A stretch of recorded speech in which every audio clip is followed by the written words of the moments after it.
Bismillahirrahmanirrahim. Assalamualaikum warahmatullahi wabarakatuh. Alhamdulillahi rabbil alamin. Wabihi nasta'inu ala umurid dunya waddin.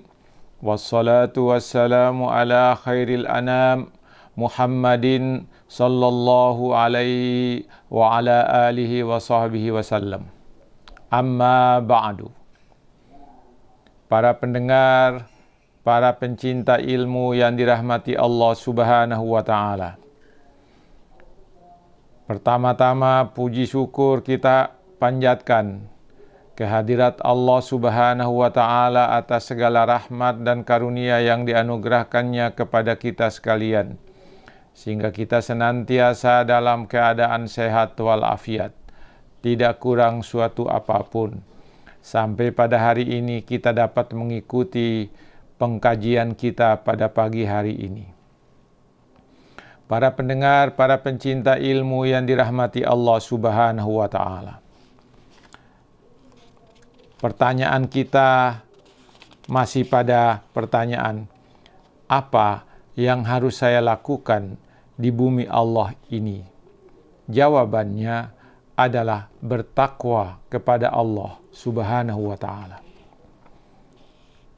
Lanjutan dari uraian itu, saya dapat menyampaikannya sebagai berikut. Iman, Islam, ihsan, ibadah dan takwa adalah satu rangkaian istilah yang tidak dapat dipisahkan satu sama lain. Karena setiap istilah itu mempunyai kaitan yang erat antara satu sama lain, baik dari segi maknanya maupun dari segi tata pelaksanaannya. Begitu berhubungannya antara kelimanya, sehingga sekilas tidak dapat dibedakan maknanya. Mari kita lihat keterkaitan antara istilah-istilah itu dalam uraian-uraian berikut. Iman yaitu unsur yang sangat mendasar dalam agama Islam. Iman adalah fondasi dari segala perbuatan, dari segala perilaku manusia muslim di dalam Islam. Iman adalah keyakinan yang terdapat di dalam hati manusia dan menjadi bahagian yang tidak terpisahkan dari segala tindakan dan perilaku yang diwujudkan dalam ibadah, yang direalisasikan dalam bentuk Islam dan ihsan. Iman sifatnya abstrak, tidak kelihatan oleh siapapun. Tidak ada yang tahu iman seseorang. Tidak ada yang bisa mengukur iman seseorang. Yang tahu adalah dirinya sendiri dan Allah Subhanahu wa Ta'ala. Sementara Islamnya seseorang itu adalah wujud dari iman. Dapat dilihat, dapat disaksikan oleh orang lain. Keislaman seseorang dapat diwujudkan, dapat dilihat. Iman tidak. Ihsan adalah sesuatu yang juga terwujud atau yang berwujud, dapat disaksikan, dapat dilihat. Saya beri contoh. Iman seseorang yang di dalam hati tidak akan kelihatan. Ketika dia mewujudkan imannya dalam bentuk ibadah-ibadah, dia sholat, dia puasa, dia zakat. Itu adalah wujud imannya. Sejauh mana kualitas dan kuantitas Islam yang dilakukannya, sebegitu pula kuantitas iman seseorang yang ada di dalam dirinya. Kalau seseorang melaksanakan ibadah sholat, maka dia wujud keimanannya. Kalau dia sudah melaksanakan ibadah puasa, itu adalah wujud keimanannya. Kalau dia sudah melaksanakan ibadah haji, itu adalah wujud keimanannya. Tapi kalau seseorang tidak melaksanakan ibadah-ibadah itu, bisa kita katakan dia tidak beriman walaupun ada imannya, karena imannya tidak terwujud di dalam bentuk amal perbuatan. Demikian juga ihsan. Ihsan itu sesuatu yang berwujud. Bedanya dengan Islam, Islam itu merupakan kewajiban, ihsan itu merupakan perintah Allah dan menjadi pilihan-pilihan yang biasa kita sebut dengan sunnat. Karena itu maka Islam itu memiliki ajaran yang wajib dan memiliki ajaran yang sunat. Ajaran yang wajib harus ditunaikan oleh seseorang, kalau tidak dia berdosa. Kalau amalan sunat boleh dipilih, dianjurkan oleh agama untuk dilakukan. Kalau dia melakukannya, dia mendapat pahala. Kalau tidak melakukannya, dia tidak mendapatkan pahala. Itulah ihsan.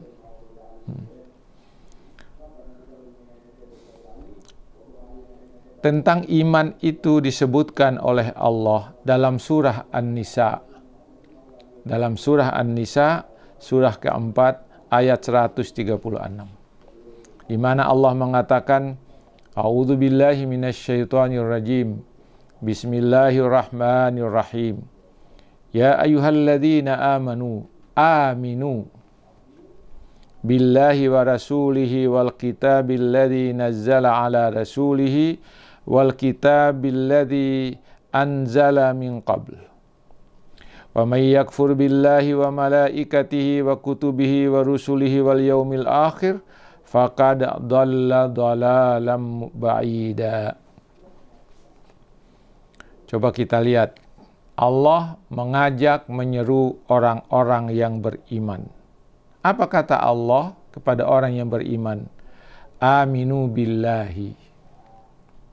Orang yang sudah beriman diajak lagi oleh Allah untuk iman. Apa maknanya? Adalah iman yang pertama adalah iman yang meyakini hanya Allah Subhanahu wa ta'ala sebagai Tuhan.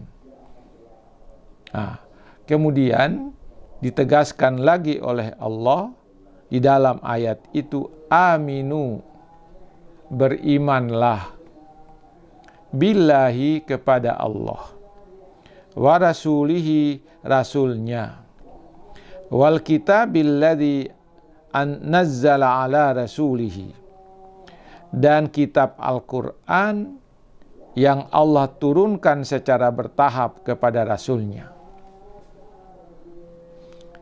Ini menunjukkan bahwa Allah menegaskan imanmu harus diperkuat di dalam hatimu dengan keimanan kepada Allah, kepada Rasul Muhammad sallallahu alaihi wasallam, kepada kitab yang diturunkan oleh Allah secara berangsur kepada Rasulnya, yaitu Muhammad sallallahu alaihi wasallam.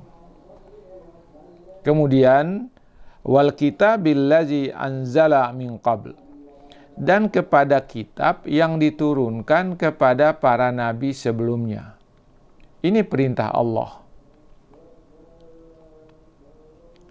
Wa may yakfur billahi, barang siapa yang kafir, ingkar terhadap Allah, tidak mau beriman kepada Allah Subhanahu wa ta'ala, wa malaikatihi, tidak beriman kepada para malaikat Allah, wa kutubihi, kitab-kitab yang diturunkan oleh Allah, Taurat, Zabur, Injil dan Al-Quran, wa rusulihi, dan rasul-rasulnya, wal yaumil akhiri, hari akhirat, faqad dhalla dhalalan ba'ida, dia sudah menjadi manusia yang sesat, sesesat-sesatnya, dan dia jauh dari rahmat Allah Subhanahu wa ta'ala.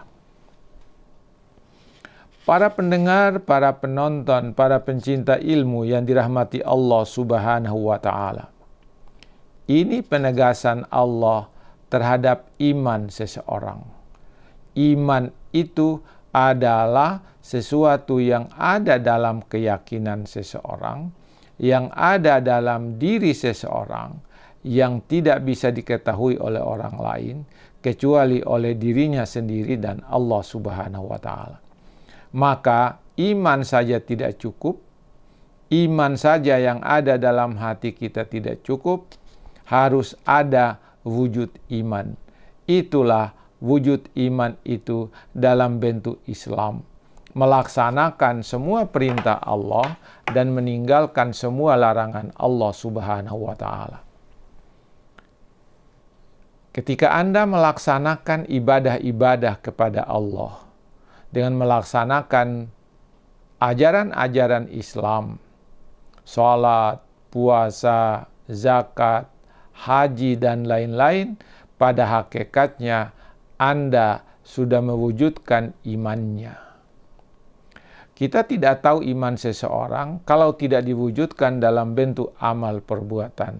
Amal perbuatan itulah yang merupakan gambaran daripada iman seseorang.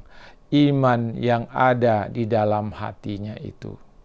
Para pendengar, para penonton, waktu jua yang membatasi kita pada hari ini, saya kira mudah-mudahan apa yang saya sampaikan pada hari ini menjadi santapan siang rohani kita pada hari Ahad tanggal 6 September 2020. Lebih dan kurangnya mohon dimaafkan. Assalamualaikum warahmatullahi wabarakatuh.